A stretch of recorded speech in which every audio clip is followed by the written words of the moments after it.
मैं आज आपको ऐसे एक मंदिर का विस्तार पूर्वक वर्णन करने जा रहा हूं, जो बागपत ज़िले में बागपत और मेरठ रोड पर स्थित है।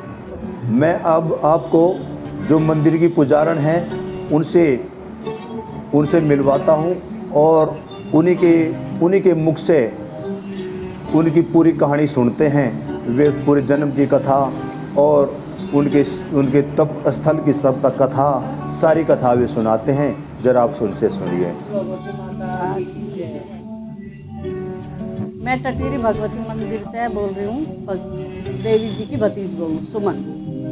इनका जन्म खट्टा प्रहलादपुर खट्टा में हुआ था और इनके पिता और इनकी माँ, मतलब इसके पिता का नाम बलवंत सिंह था और इनकी माँ का नाम चंदन कौर था। ये 3 बहन थी, एक भाई था। भाई का नाम जय भगवान था। 3 बहन जगवती, भगवती और शीला। ये बीच की थी भगवती। तो कुछ दिन बाद फिर ये महनवा में रहने लगी। सूरजपुर महनवा पास में ही है।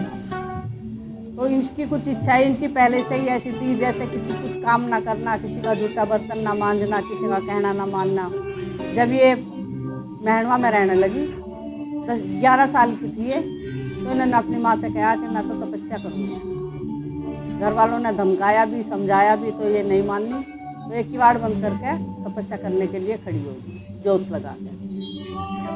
अब इसकी माँ ने समझा कोई बात नहीं, जब भूख लगेगी ना तो अपने आप ही छोड़ देगी। इसने पास पड़ोस में किसी को नहीं बताया।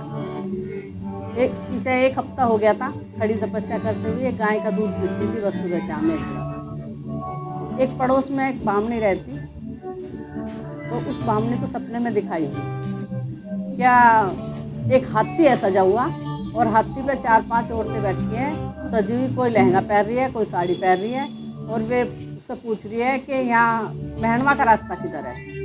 उसने कहा कि महनवा में जा रही हूँ मैं, मेरे पीछे पीछे आ जाओ। महनवा में पहुँच गई। उसने पूछा कि किसके यहाँ जाना? कि बलवंत की लड़की है भगवती, वो तपस्या कर रही है, मैं तो उसके घर जाना। तो उसने बलवंत का घर बता के और अपने घर चली गई। हाथी उसके अंदर, बलवंत के घर हाथी को घुसा के वो अपने घर चली गई। उसकी आँख खुल गई, सपने की बात थी। जब उसकी आँख खुली तो उसे बेचैनी होगी एकदम कि मुझे ऐसा सपना क्यों दिखाई दिया। सुबेरे दिन निकलते ही जल्दी सी जाके उसकी माँ, भगवती की माँ को आवाज़ लगाई कि चंदन को किवाड़ खोलिए। हो गई, क्या बात है? कि भगवती कहाँ है? तेरी बहन भगवती तो तपस्या कर रही है। तेरे तने तो बताया भी नहीं, और तेरे घर में तो सब देवी आ गई। मुझे ऐसा ऐसा सपना दिखाई दिया और सारी देवी आ गई, हाथी पे बैठ के आई। सजा हुआ हाथी था, वे भी सब सजी हुई थी कि हम भगवती तपस्या करी, हम तो वहाँ जाए।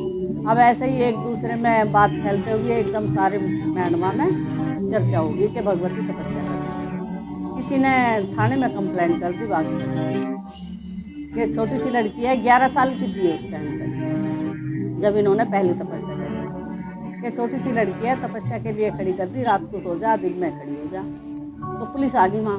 पुलिस वालों ने उसके दोनों हाथों पे अंगारे रख के घी डाल दिया कि हम देखते हैं कैसी देवी है तो कैसी शक्ति है। घी डालते हाथ पे, दोनों हाथों पे जोत आ गई और चुपचाप खड़ी रही, बोलती नहीं थी वो तपस्या में। उस परीक्षा के बाद वहाँ मीडिया वाले भी आ गए और अखबार में भी आ गई सब खबर। जब ये बात चारों तरफ को फैल गई तो वहाँ ट्रेन आई थी फ्री, दिल्ली से ट्रेन फ्री आई थी और महनवा में बिना स्टेशन के ट्रेन रुक के गई थी, जो भगवती के दर्शन के लिए आई थी। इतनी भीड़ लगी थी कि जब भीड़ नहीं समाई कमरे में तो पुलिस वालों ने एक दरवाज़ा था, दीवार तोड़ के दूसरा दरवाज़ा बनवाया और बल्ली लगा के लाइन लगवा दी कि इधर से आते रहो, उधर से निकलते रहो। जिसकी इच्छा थी करनी दुआनी चलती थी, वो पैसे चढ़ाते भी थे और काफ़ी भीड़ लगी थी। जब 40 दिन की तपस्या के बाद ये बोलती थी तो बहुत भीड़ लगती थी कि देवी जी कुछ कहेंगी, और 2 तख्त ऊपर नीचे बिछा के इन्हें ऊपर बैठाया जाता था। 40 दिन की तपस्या करती थी, फिर सबकी तरह नॉर्मल रहती थी।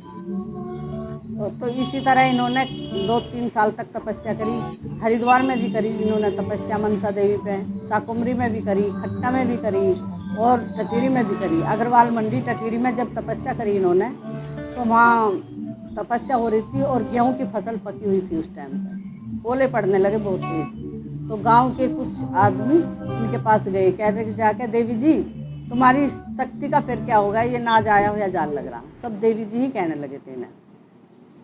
तो ये बोलती तो थी नहीं, लेकिन त्रिशूल लेके बाग से बाहर निकल के और त्रिशूल लेके सड़क पकड़ी हुई, एकदम ओले बंद हो गए। तब से टटीरी में कोई ओले का बारिश का नुकसान नहीं होता ज़्यादा। और गांव वालों ने इसका भंडारा करा था मिलकर। भंडारा तो वैसे 6 महीने होता है, नवरात्रि के बाद अष्टमी में भंडारा करते हैं। उसके बाद जब ये 40 दिन की तपस्या पूरी होगी तो काफ़ी भीड़ लगी कि देवी जी कुछ बोल लेगी, कुछ कहेगी। काफ़ी भीड़ लगती थी। इन्होंने टटीरी मतलब बागपत मेरठ रोड पे टटीरी में मंदिर मांगने की इच्छा करी। तो गांव वालों ने भी सहयोग दिया, कुछ तपस्या में भी चढ़ावा आता था। यहाँ इनकी ज़मीन खरीद के बागपत और टटीरी मतलब बागपत मेरठ रोड पे टटीरी में जगह खरीद के और सन 60 में इनके मंदिर का निर्माण हुआ था। मंदिर बनाया और उनके माँ बाप थे, जो बहन भाई थे, उनके रहने की जगह पीछे है, आगे मंदिर है। इनका परिवार इनके पास रहता था। मंदिर में ये 2.5-3 साल रही है। उसके बाद सन 64 में जनवरी में 26 जनवरी को इन्होंने समाधि ले ली। समाधि लेने से इन्होंने 1 हफ्ता पहले अपनी माँ से कहना शुरू कर दिया था कि अब हम जाएंगे यहाँ से। लेकिन पहले आदमी सीधे होते, उन्हें ये पता नहीं था कहाँ जाएंगे। उन्होंने इस बात पर ध्यान नहीं दिया। ये बोलती रही कि कुछ बुलाना हो, कुछ कहना हो, कुछ मांगना हो तो मुझे बता दियो, मिल जाएंगे। नहीं हुआ ऐसा कुछ। जिस दिन इन्हें जाना था इन्होंने अपनी माँ से कहा कि जिसे बुलाना हो उसे बुला ले, जो कुछ मांगना हो मांग ले। अगर आज यहाँ कांटे भी डाल दोगी ना तो मैं सोना बना के जाऊँगी।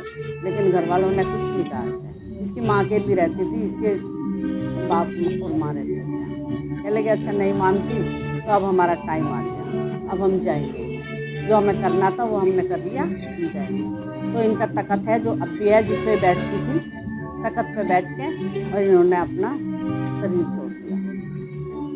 पहले फ़ोन की सुविधा नहीं थी, लोग बाग इधर उधर जाके ही रिश्तेदारों में पता होता था। एक अगले दिन 26 जनवरी के दिन पंडित बुला के काफ़ी पब्लिक आई थी, मंत्र उच्चारण द्वारा इन्हें मंदिर में समाधि दी गई। इनकी समाधि है ये और इसका परिवार इनके पास रहता है। नवरात्र में काफ़ी भीड़ रहती है। वैसे तो मंदिर खुला ही रहता है, रोज़ का है। यहाँ जो भी कोई इच्छा लेके आता है सबकी मनोकामना पूरी